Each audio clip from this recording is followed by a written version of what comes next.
My girlfriend stole $122,000 from me, kidnapped my child to threaten me with alimony, and hosted a live TikTok stream from prison, which angered the FBI.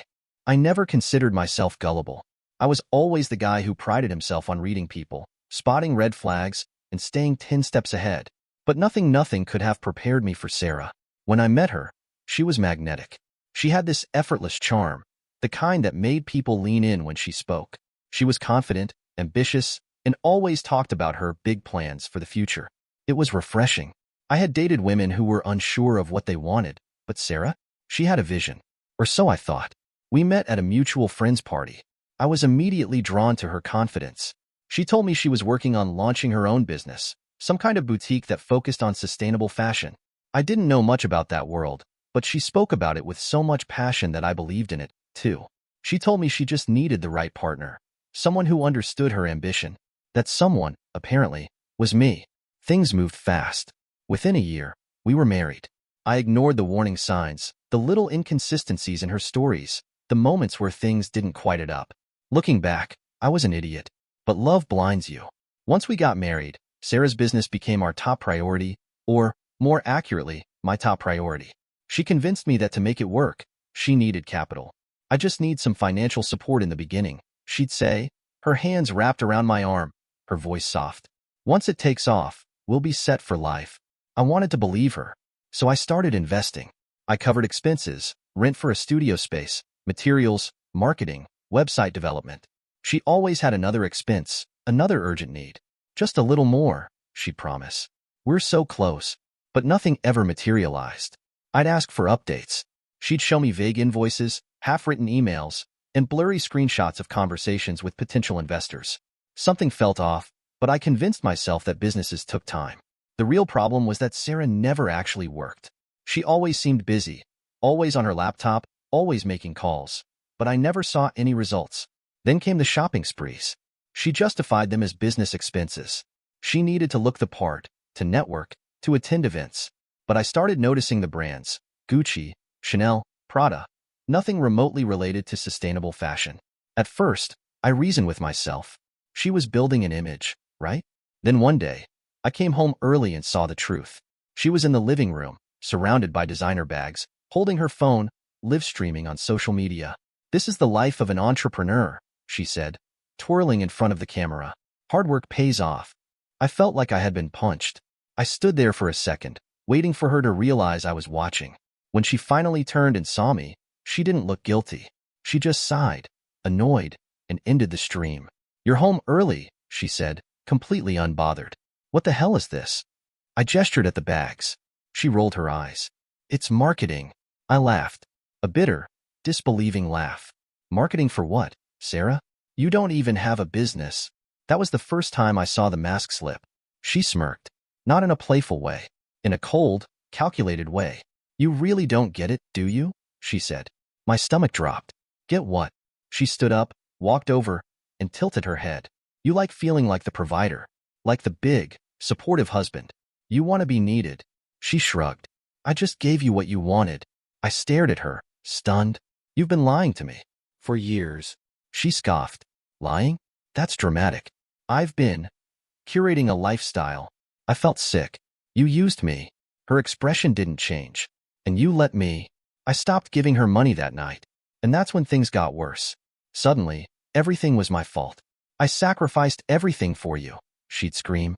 "I could have married someone rich, but I chose you." She became angry, resentful, volatile.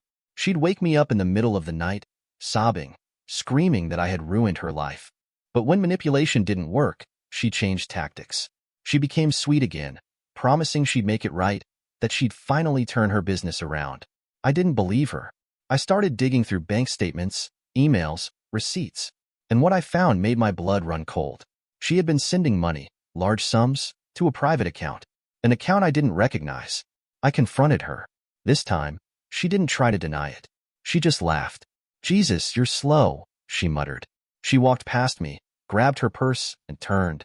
"You can stop pretending to be the victim now. It's pathetic." I watched as she walked out the door. And for the first time in years, I felt something I hadn't in a long time. Relief. But it wasn't over. Because Sarah wasn't done with me yet. I thought Sarah was out of my life. After that last confrontation, when she walked out with nothing but her designer purse and a smirk, I expected some kind of fallout, but I was ready for it. Or so I thought. The silence that followed was unsettling. No screaming texts, no surprise appearances at my office, no late-night phone calls dripping with manipulation. She was just gone. At first, I felt relief. Then paranoia set in. Sarah never went quietly. A few weeks later, I got my answer. It came in the form of a letter from my bank. A denied loan application for a loan I had never applied for. I stared at the paper, the words "declined due to high existing debt" blurring together as panic crept into my chest. High existing debt? I logged into my online banking. My hands were shaking. The numbers didn't make sense. My credit cards were maxed out. My savings? Drained. My 401k, the retirement fund I had spent years building, had been raided for $30,000. My stomach twisted. I knew exactly who had done this. I called the bank. The words came out choked and furious. "This is fraud. I didn't authorize any of this." The woman on the other end hesitated.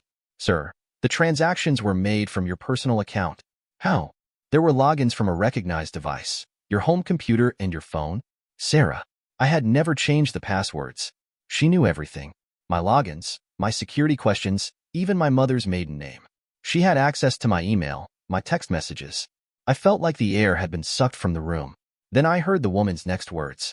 "Sir, there are also active loans under your name." I barely got out the question. "How much?" She hesitated again. "A total of $92,000. I almost dropped the phone. That was more than my yearly salary. My hands clenched into fists. "Who approved these?" "They were processed through multiple lenders," she said. "We have documentation confirming the applications were submitted from your verified email and device." She had forged everything. Sarah had stolen $30,000 from my 401k and then racked up nearly 6 figures in debt under my name. I barely heard the rest of what the bank representative said. I was already grabbing my keys. I drove straight to our old apartment, the one I had moved out of after she left. I didn't expect her to be there, but I needed to see for myself. When I arrived, the place looked empty. The landlord was inside, cleaning. "She moved out 2 days ago," he said when I asked about Sarah. "Paid up in cash." My mind spun. Cash? I ran back to my car, heart pounding. She had the money. She wasn't gone. She was somewhere, spending it. I called her. No answer. I texted. No response. Then, just as I was about to call the police, my phone rang. It was my brother, David. "Hey man," he said cautiously. "You doing okay?" I swallowed. "No. Sarah's drained my accounts, took out loans in my name. I'm about to report it." David was quiet for a second. "Yeah, you should definitely do that. But first, there's something you need to know." His voice was strained. "I saw your car today." "The Mustang." My gut twisted. "Where?" "At a dealership." The world tilted. "No," I whispered. "I was driving by, and I swear, man, I saw it on the lot. Same color, same custom rims." I pulled in, and guess what? It's listed for sale. I felt like I was going to be sick. Sarah sold my Mustang. The car I had spent years restoring. The car my dad and I had rebuilt together. The car that meant more to me than anything else I owned. I barely remember driving to the dealership. I stormed in, my mind buzzing with rage. The salesman at the front desk barely had time to speak before I slammed my hands down on the counter. "There's a blue '67 Mustang outside. It's mine. Where did you get it?" The guy blinked, startled. We bought it from a private seller a couple of days ago." "Who?" He glanced at the computer. "A woman named Sarah." My vision blurred. I don't remember what I said next. I just remember them calling the manager, explaining that I had proof of ownership, that the car was stolen. They stalled, but eventually, the police got involved. And that's when the final blow hit me. The officer I spoke to ran my information. He sighed, looking at me with pity. "I hate to tell you this, but technically, this isn't a stolen vehicle." "What?" "It was sold by someone who had joint ownership." My breath caught. "What are you talking about?" "That car is mine." He pulled out a document. "Your wife added her name to the title last year." I felt the blood drain from my face. I had let her do it. It had been a conversation over dinner, casual, easy. She had said it was just a precaution, something about taxes, about making things easier. I had signed without thinking twice. And now, she had used that against me. The officer sighed. Legally, she had every right to sell it. I stared at him. My hands shook. My heart pounded in my ears. Sarah had taken everything. My savings. my retirement, my credit, my car. She had ruined me. I walked out of that dealership in a daze. I barely remember the drive home. When I got inside, the silence hit me like a brick wall. The weight of everything crashed down at once. I collapsed onto the couch, staring at nothing, trying to process it all. And then my phone vibrated. A text. From Sarah. One sentence. You should have been smarter. I threw the phone across the room, and for the first time in my life, I understood what it felt like to want revenge. I barely slept. Every time I closed my eyes, I saw that text from Sarah. You should have been smarter. It wasn't just a taunt. It was a reminder. She had outplayed me. She had spent years lying, manipulating, twisting things to her advantage, and I had let her. I had been so blinded by love, by trust, that I had handed her everything she needed to destroy me. But I wasn't done yet. I called my brother David the next morning. He answered on the first ring. She stole everything, I said, my voice hoarse. I know, man. His voice was cautious. Did you call the cops? I did. They said the loans and the withdrawals were technically legal. Since she had access to my accounts, it's not fraud. I ran a hand down my face. And the car? She was on the title. She sold it fair and square. There was a pause. Then David said, we need to call Jeff. Jeff was one of David's best friends from college, now a divorce attorney. He had always been a smart guy, sharp as hell, and more importantly, he hated people like Sarah. I drove straight to Jeff's office. He was waiting for me in the conference room, files already spread across the table.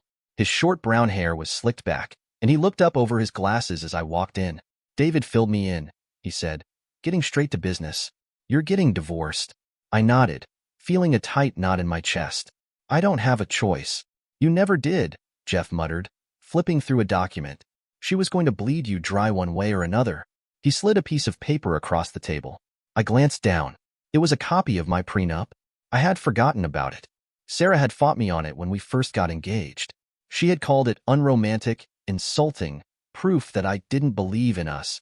I had stood my ground, and in the end, she had relented. But not without tears, guilt trips, and countless passive-aggressive comments. And now, that document was my salvation. Jeff tapped the paper. She's entitled to almost nothing. My heart started pounding. How little are we talking? Minimal payout, Jeff said. The prenup has an infidelity clause, a financial fraud clause, both of which you can easily prove. He leaned forward. If we push hard enough, she walks away with just a few thousand. That's it. Relief flooded through me. She stole my money, wrecked my credit, and destroyed my car, I said, my voice hard. I want her to suffer. Jeff nodded. Then let's make her fight for every last cent. We filed the divorce papers the next morning. Sarah didn't respond right away. I knew she was too busy burning through my money, living it up on stolen cash. But 2 weeks later, she finally made her move. I was at work when I got the call. Sir, there's a woman at the front desk, the receptionist said hesitantly. She says she's your wife. My stomach turned. Sarah. I took a deep breath and walked down to the lobby.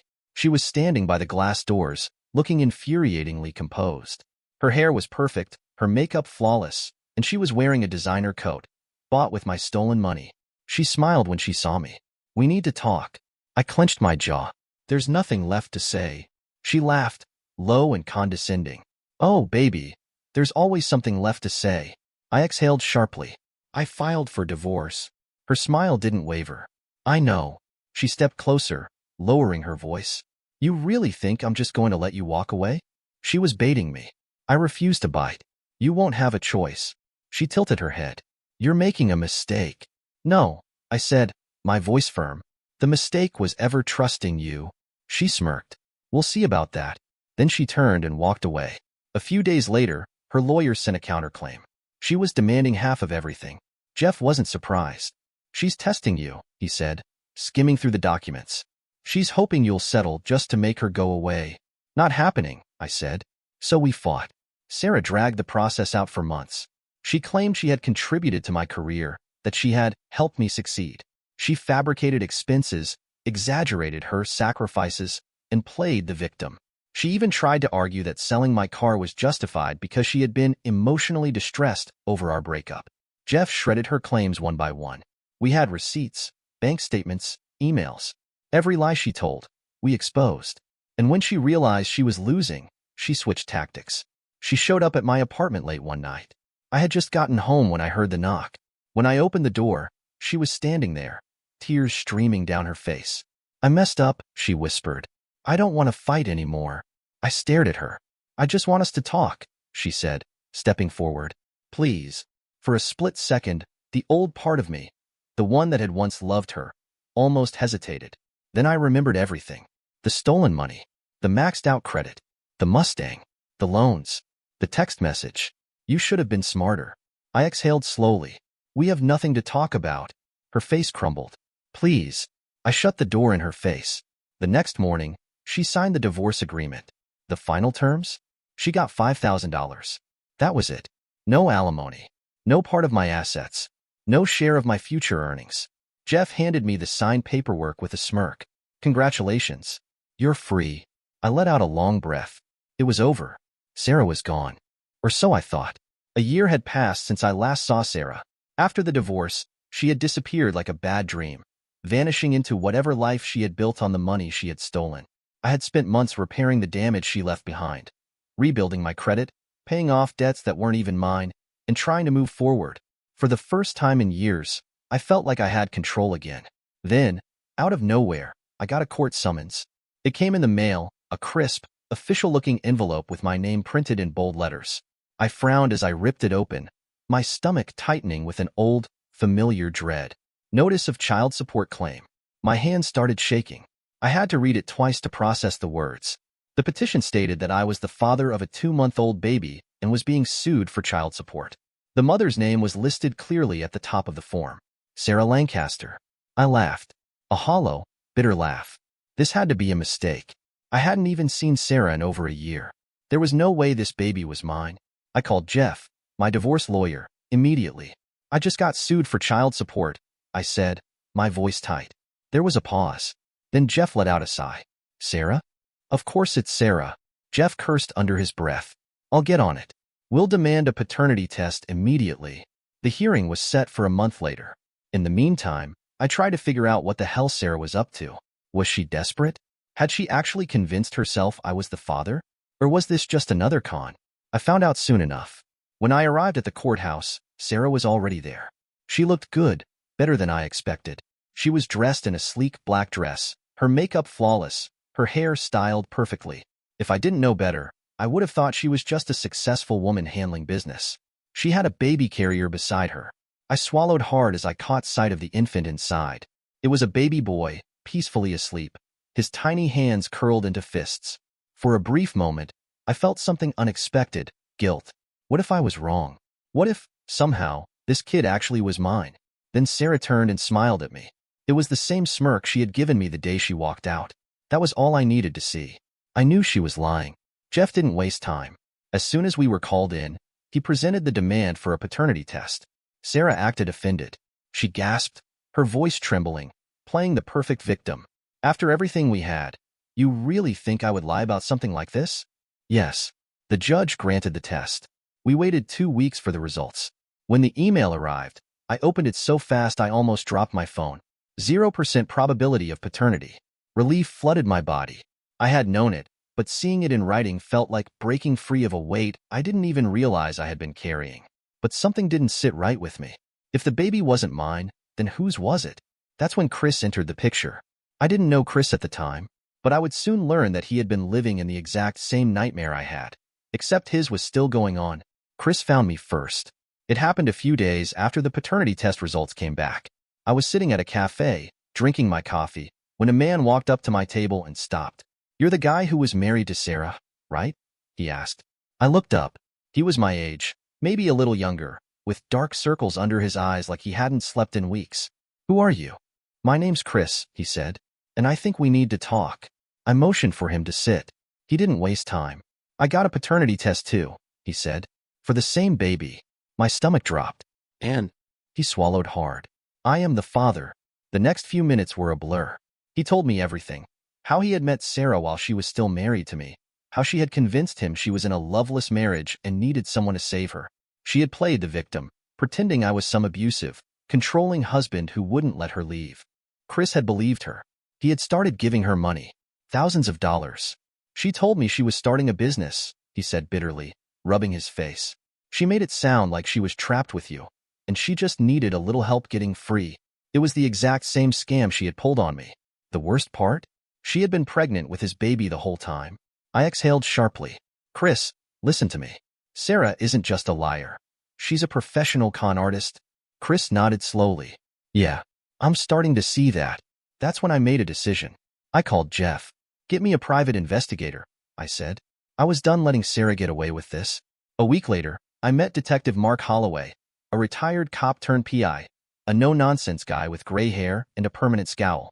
He wasted no time. She's been running this game for a long time, Holloway said, sliding a thick file across the table. Multiple aliases, multiple men. I flipped through the papers, my stomach turning. There were other victims. Other men who had been scammed, extorted, and financially ruined by Sarah. This isn't just some gold digger situation, Holloway continued. This is a pattern of fraud. Chris leaned forward. Can we do anything? Holloway's eyes darkened. Oh, we can do a lot. We filed a joint lawsuit against Sarah. We had proof of her fraud, her deception, her manipulation.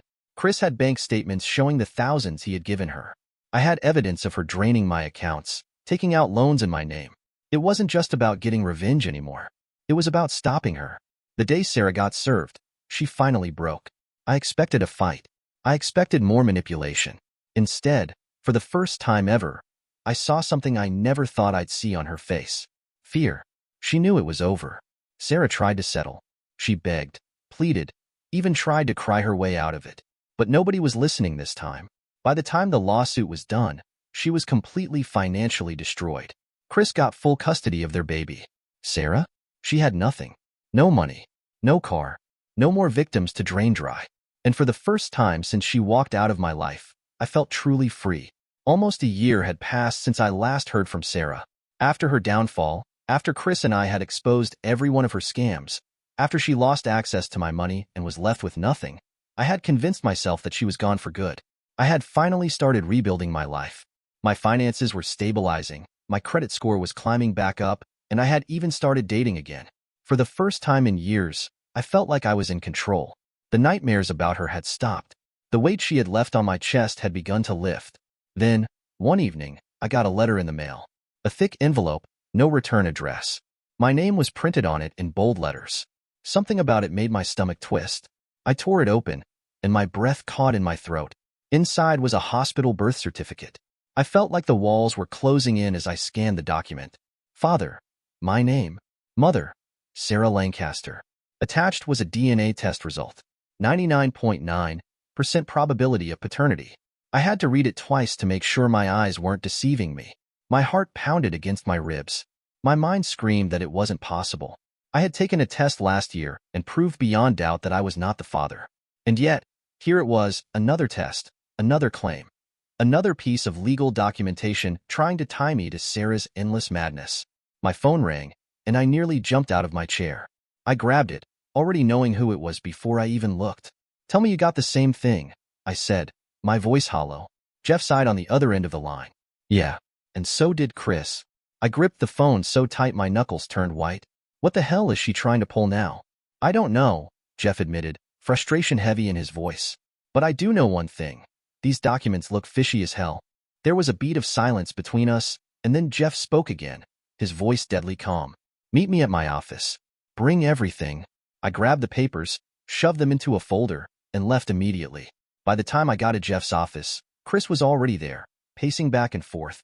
He looked like he hadn't slept in days, his jaw tight, his eyes bloodshot. He threw his copy of the documents onto Jeff's desk the second I walked in. This is impossible, Chris snapped, his voice filled with barely contained rage. I already proved I was the father.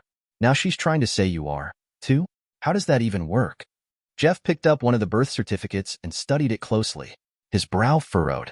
Something's off here, he muttered. I've seen enough official documents to know when something doesn't look right. I leaned over to look at it with him. The hospital name was slightly off, like someone had altered an existing document. The doctor's signature looked like it had been copied and pasted. Even the formatting seemed wrong. You think it's fake? I asked. Jeff nodded. I don't think. It is fake. Chris swore under his breath. She really doesn't know when to quit. Jeff pulled out his phone. We need an expert. I know someone who specializes in forensic document analysis. I'll set up a meeting. We met with Dr. Karen Hastings, a forensic document analyst, the next morning. The second she laid eyes on the papers, she smirked. This is a joke, right? She said, flipping through the documents. What do you mean? I asked. She turned the birth certificate toward us. This hospital doesn't exist. I blinked. What? She pointed to the header. Look closely. The name is slightly off from a real hospital nearby. Whoever forged this was sloppy. My stomach twisted. Dr. Hastings continued. And the DNA test? Fake. The watermark is wrong, and the formatting isn't used by any accredited lab. Chris exhaled sharply. So we have proof that this is fraud? She nodded. 100%. That still left one major question. Where's the baby? I asked. Chris and I exchanged glances. If the documents were fake, was the baby even real? We needed answers. Chris had a contact, a private investigator named Jacob Wells, an ex-cop with a reputation for tracking down scammers. We hired him immediately. A week later, Jacob called with a lead. You're not going to believe this, Jacob said, his voice tinged with amusement. I found Sarah. Chris and I exchanged glances. Where? I asked. Jacob hesitated. She's in Mexico. What the hell is she doing there? Chris snapped. Jacob chuckled darkly. Running another scam. Except this time, she's pregnant again. I felt the blood drain from my face. Chris went rigid. She's not pregnant. That's impossible. Jacob sighed. You're right. She's not. She's faking it. The room fell silent. She's wearing a silicone belly, Jacob explained. It's a common con. She's convinced some rich guy down there that she's carrying his baby, and he's been wiring her thousands of dollars. Chris ran a hand through his hair, his jaw tightening. Jesus Christ. She pulled the same move on you too, Jacob continued. She faked the birth certificate, faked the DNA test, probably had a friend pose as a nurse to make it look legit. She was setting you up for a lifelong payout. I exhaled sharply. So she never had a second baby? Nope, Jacob said. She played you both. Again. We took everything we had, the fake documents, the fake DNA test, the proof of her con in Mexico, and handed it over to Jeff. With this evidence, we filed criminal charges against Sarah for fraud and identity theft. The Mexican authorities were also tipped off about her scam. A few weeks later, Jacob sent me a video. It was security footage from a restaurant in Mexico. Sarah was sitting at a table with a wealthy-looking man, cradling her fake belly, when two officers approached. The moment she saw them, her entire demeanor changed. She started sobbing, clutching her stomach like she was in distress. The officers weren't buying it. They arrested her on the spot. Sarah finally got what she deserved. A prison sentence. A few months later, I got a call from Chris. She's been sentenced, he said. How long? For years, he said. Not enough, but it's something. I let out a slow breath. Sarah had spent years manipulating, stealing, and lying her way through life. But now, she had nothing left. And for the first time in a long time, I felt free. Almost a year had passed since I last heard from Sarah. After her downfall, after Chris and I had exposed every one of her scams, after she lost access to my money and was left with nothing, I had convinced myself that she was gone for good. I had finally started rebuilding my life. My finances were stabilizing, my credit score was climbing back up, and I had even started dating again. For the first time in years, I felt like I was in control. The nightmares about her had stopped. The weight she had left on my chest had begun to lift. Then, one evening, I got a call from Chris. I hadn't spoken to him much after everything went down. We had both needed space to process the insanity of what Sarah had done to us. But the second I answered, I could tell something was wrong. You need to come over, he said, his voice tight. What's going on? I can't explain over the phone. Just get here. The urgency in his voice sent a chill through me. I grabbed my keys and drove to his place. When I got there, he was waiting for me at the door. He looked pale, like he'd just seen a ghost. Chris, what the hell is going on? He swallowed hard and motioned for me to follow him inside. He led me into his home office, where a folder sat on his desk. He picked it up and handed it to me. Read this. I flipped it open. Inside were several official documents, hospital records, police reports, DNA test results. My stomach twisted as I skimmed through them, the words not making sense at first. I looked up at him. What am I looking at? Chris exhaled sharply. Aiden isn't my son. I blinked. What? Chris rubbed a hand down his face. I got another test done. Aiden's DNA doesn't match mine. Or Sarah's. The world tilted beneath me. But that doesn't make sense. If he's not yours, and he's not Sarah's, then who? Chris walked over to his computer and pulled up an email. I started digging after we found out Sarah faked the second pregnancy. I had a PI go through every medical record connected to her. He clicked on a file, and a picture popped up on the screen. It was a woman, early 30s, dark hair, hollow eyes. Her name was Jessica Carter. I stared at the screen. Who is she? Chris's voice was grim. Aiden's real mother. I gripped the edge of the desk. You're telling me Sarah stole a child? Chris nodded. Yeah, and we need to find out how. Jeff got involved immediately. With his legal connections, he managed to pull Jessica's records. The story that emerged was worse than anything I could have imagined. Jessica had given birth to a baby boy 2 years ago in a small-town hospital, but something had happened right after the birth. She had been diagnosed with severe postpartum depression. It had gotten so bad that her family had admitted her to a mental health facility for treatment. While she was there, the baby had been placed in temporary custody with a state-run childcare agency. That was when Sarah struck. Jeff found documents showing that Sarah had posed as a social worker to gain access to the child. She had presented forged adoption papers and taken the baby before Jessica was released from the hospital. By the time Jessica got out, Aiden was gone. She had filed missing person reports. She had gone to the police, but Sarah had covered her tracks too well. The system had failed Jessica, and now, Aiden had been living with Chris this entire time. Chris sat down heavily on the couch. His face was pale. Jesus Christ, he whispered. She made me think he was mine. She made me love him. I didn't know what to say. Chris had spent the last 2 years raising Aiden as his own son, and now, he was faced with the reality that he would have to give him back. Jessica deserved to have her son, but Chris? He had done nothing wrong. It was a nightmare for both of them. Jessica was found a few days later. She was living in a small apartment, still fighting to get her life back together. When we told her the truth, she broke down sobbing. I knew he was alive, she whispered. I just didn't know how to find him. The reunion was heartbreaking. Aiden, too young to understand what was happening, clung to Chris, while Jessica watched, tears streaming down her face. This isn't fair, Chris said later that night. I love that kid. He's my son, even if he isn't biologically mine. But we all knew there was no way around it. Chris didn't fight the custody battle. He didn't try to drag it out. He did the right thing. He gave Aiden back to his mother. Sarah was still sitting in a prison cell when the new charges hit. Kidnapping, fraud, identity theft. With the overwhelming evidence against her, she had no way out. She wasn't getting 4 years anymore. She was getting 20. When I got the news, I sat alone in my apartment, staring at my phone. I thought I'd feel relieved. I thought I'd feel like this was finally over. But all I felt was exhaustion. Sarah had destroyed so many lives. And now? She was finally paying for it. Chris moved away after that. He said there were too many memories, too much pain in that house. I couldn't blame him. As for me, I did what I should have done a long time ago. I changed my name. I changed my number. I erased every trace of Sarah from my life. And for the first time in years, I was truly free. A month had passed since Aiden was reunited with Jessica, and Sarah was locked away, facing a sentence that would keep her behind bars for the next 2 decades.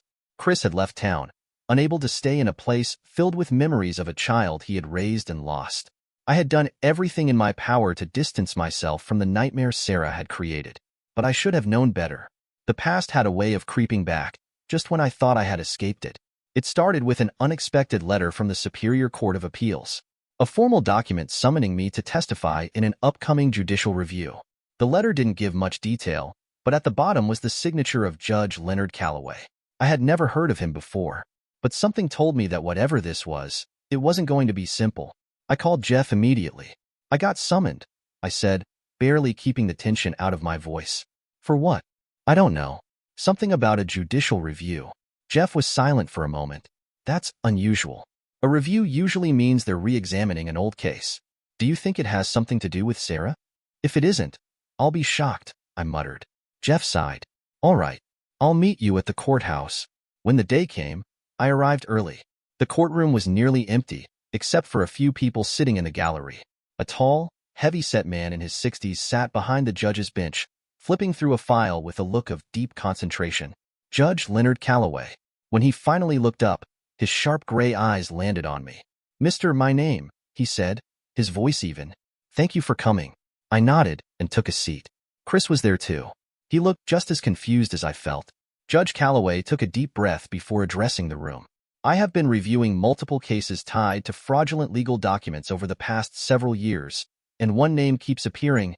He tapped the folder in front of him. Sarah Lancaster. Chris and I exchanged glances. The judge continued. This review is not just about your cases. It's about dozens of cases, potential federal offenses, and possible child abductions. A chill ran down my spine. The judge motioned to a clerk, who handed him another file. He flipped it open. I have evidence that Sarah Lancaster has falsified not just financial documents, but medical records, social service reports, and court orders. His expression darkened. In one instance, she forged adoption paperwork. In another, she fabricated a legal custody agreement that never existed. Chris shifted uncomfortably. Are you saying she's done this to other people? Judge Calloway nodded. We have reason to believe she has been involved in at least 3 separate cases of child-related fraud in the past decade. My stomach twisted. He turned to me. Your case was the latest. The false DNA test, the fabricated birth certificate, those were not isolated incidents. We have now confirmed that Sarah has a history of manipulating court documents to gain access to children that do not belong to her. The judge's words felt like a punch to the gut. She didn't just scam men for money, I said slowly. She was running a bigger con. Judge Calloway nodded. And in at least one case, we believe she may have actually sold a child to a third party. Chris shot up from his seat. What? The judge sighed. This is still under investigation. But yes, there are indications that she may have been involved in illegal child trafficking. Silence fell over the room. I was gripping the armrests of my chair so tightly that my fingers ached. Judge Calloway looked at us both. What I need from you is testimony. We need to officially enter your cases into this judicial investigation so that we can bring in federal agencies to pursue a larger case against her. Chris sat back down, rubbing his face. Jesus Christ. I nodded slowly. Whatever you need from me, I'll do it. The judge took a deep breath. Then let's begin. For the next 2 hours, Chris and I gave everything we knew. Every scam, every fake document, every twisted manipulation Sarah had ever pulled. Jeff provided copies of all the evidence we had gathered, including the falsified DNA results, the fake hospital records, and the fraudulent child support claims. By the time we were done, the room felt suffocating. Judge Calloway looked grim. This is bigger than we thought, he admitted. I'll be forwarding this to the FBI. I suspect we are only seeing the tip of the iceberg. Chris shook his head in disbelief. She played everyone. Judge Calloway's expression hardened. She won't play anyone else again. A week later, news broke that Sarah was now facing federal charges. Kidnapping, fraud, forgery, identity theft, racketeering. She wasn't just a con artist anymore. She was a criminal of national interest. Her 4-year sentence was meaningless now. If convicted on the new charges, she would be spending the rest of her life in prison. When I read the headlines, I didn't feel anger. I didn't feel satisfaction. I just felt exhausted. Sarah had spent years manipulating, deceiving, and ruining lives. She had tricked not just me, but multiple men, multiple families. And now? Now, she was finally where she belonged. Behind bars. Forever. I thought Sarah's reign of chaos was over. I thought she was going to rot in prison, forgotten and powerless. But I should have known better. Even behind bars, she found a way to slither her way back into the world. It started with TikTok. One evening, I was scrolling through social media, mindlessly flipping past random videos, when I saw something that made my heart stop. A live stream. The username was different, but the face on the screen was unmistakable. Sarah. I nearly dropped my phone. There she was, sitting in what looked like a luxurious private room. Her hair styled perfectly, her makeup flawless, her expression soft and welcoming. She was speaking directly to the camera, her voice dripping with practiced vulnerability. Hey, my loves, she cooed. I know a lot of you have been wondering where I've been. It's been a tough time, but I want to share my truth with you. I stared in shock as the comments flooded in.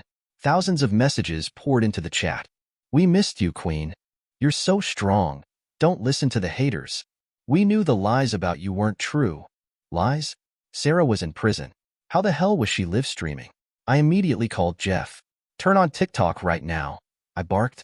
There was a pause, then a muffled curse on the other end. How the hell?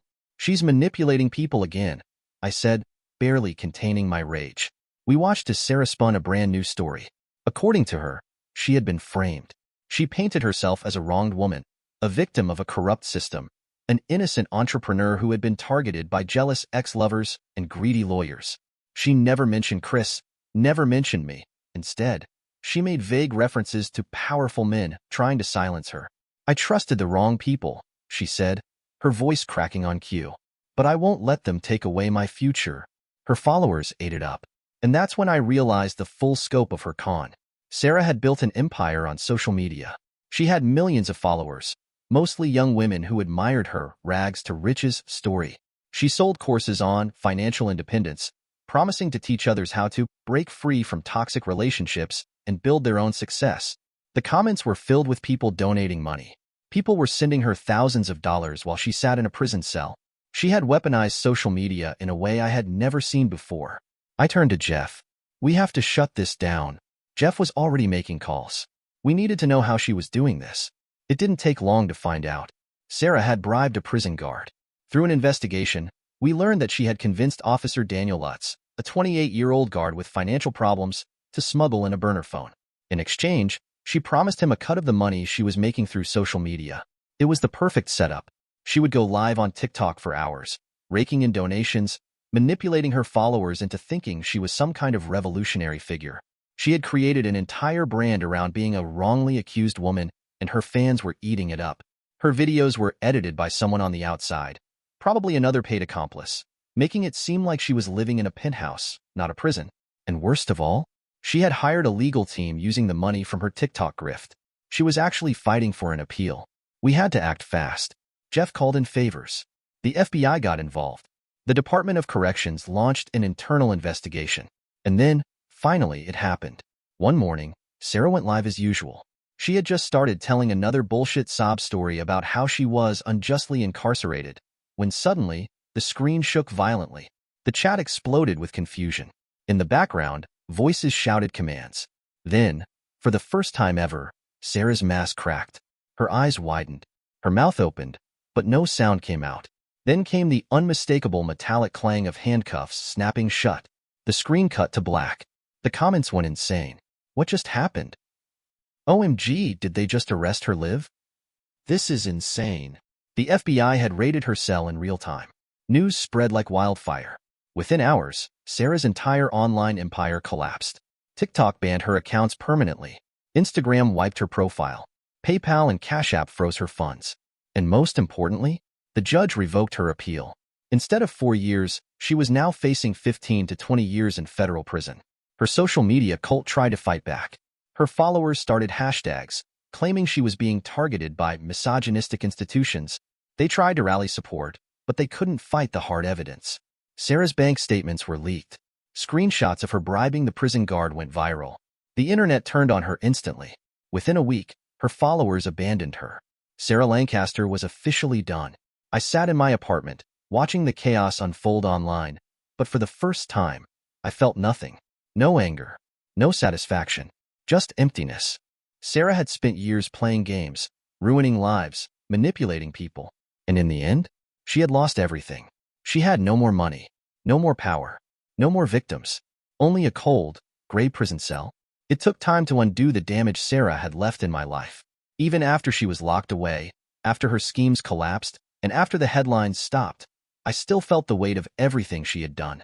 The money she stole was gone forever. My credit was still recovering from the loans she took out in my name. The Mustang she sold, the car I had poured my heart into, was just a memory now. For a long time, I didn't know how to move forward. I spent months avoiding people. Relationships felt like traps. Every time I met someone new, I found myself questioning their intentions, wondering if they were just another version of Sarah, another person waiting to take advantage of me. The paranoia wasn't easy to shake, but life had a way of pushing me forward, whether I was ready or not. One afternoon, I found myself standing in front of a 1969 Chevy Chevelle at a junkyard just outside of town. It was a wreck, rusted, the paint peeling, the tires flat, but something about it called to me. I ran my hand along the body, feeling the rough metal beneath my fingertips. It reminded me of the Mustang, not in the way it looked, but in what it represented. A chance to rebuild something from the ground up. I bought it on the spot. For the next 6 months, that car became my therapy. Every evening, after work, I'd head straight to my garage, roll up my sleeves, and get lost in the restoration. I replaced the engine piece by piece. Sanded down the body. Repainted it myself, deep midnight blue with chrome trim. There were nights I worked until sunrise, my hands covered in grease, my knuckles busted from slipping with the wrench, but I didn't care. For the first time in years, I was in control of something. One evening, just as I was finishing up the interior, someone knocked on my garage door. I wasn't expecting visitors. Most of my neighbors kept to themselves, and I hadn't made any real friends since everything with Sarah went down. Wiping my hands on a rag, I opened the door. A woman stood there. She was tall, with dark auburn hair tied back into a ponytail, deep brown eyes, and a grease-stained rag draped over her shoulder. She gave me a small, confident smile. "Heard you're working on a '69 Chevelle." I blinked, caught off guard. "Yeah, how'd you know?" She shrugged. "I live 2 houses down. I saw you dragging the frame in a few months ago." She tilted her head, inspecting the car. "Mind if I take a look?" I stepped aside, still trying to process the situation. She circled the car like a mechanic evaluating a customer's ride. Then she let out an impressed whistle. "You did all this yourself?" "Yeah," I said, still thrown off by her confidence. She ran a hand over the fresh paint. "Damn good job. You're not just slapping parts together. You actually know what you're doing." For the first time in a long time, I felt genuine pride in something I had done. She looked up at me. "I'm Emma, by the way." "My name," I said, shaking her hand. Her grip was firm. No hesitation. No games. Just real. Over the next few weeks, Emma started showing up at my garage more often. At first, it was just casual conversation. She'd lean against the tool bench while I worked, tossing me a socket wrench when I needed it. But eventually, I learned that she wasn't just watching. She actually knew what she was doing. Turned out, she had grown up working on cars with her dad. One night, she picked up a ratchet, popped the hood open, and started helping me tighten bolts like it was second nature. I had never met a woman like her. She didn't ask about my past. She didn't pry into my life. She didn't care about my financial situation, or my job, or any of the things Sarah had obsessed over. Emma just liked cars. And somehow, that made me trust her more than I had trusted anyone in years. One evening, after we finished installing the new exhaust system, we sat on the garage floor, drinking beers, watching the sunset through the open door. She nudged my shoulder. "So, what's your deal?" I exhaled, staring at the Chevelle. "You ever have someone completely wreck your life?" She was quiet for a moment. Then she took a sip of her beer. "Yeah," she said. "I have." I looked at her, waiting. She smirked. "But you don't look like the kind of guy who lets that stop him." I let out a small chuckle. "Yeah. Took me a while to figure that out." She clinked her beer against mine. "Well, looks like you figured it out just fine." A few weeks later, we took the fully restored Chevelle out for its first drive. The moment the engine roared to life, I felt something inside me settle. Sarah had stolen so much from me. Years of my life, my finances, my trust. But she hadn't taken everything. I still had the ability to rebuild, to start over, to take something broken and make it whole again. As Emma sat beside me, her hand resting casually on the door frame, her eyes shining with excitement as I pressed the gas pedal, I realized something. For the first time in a long, long time, I was happy.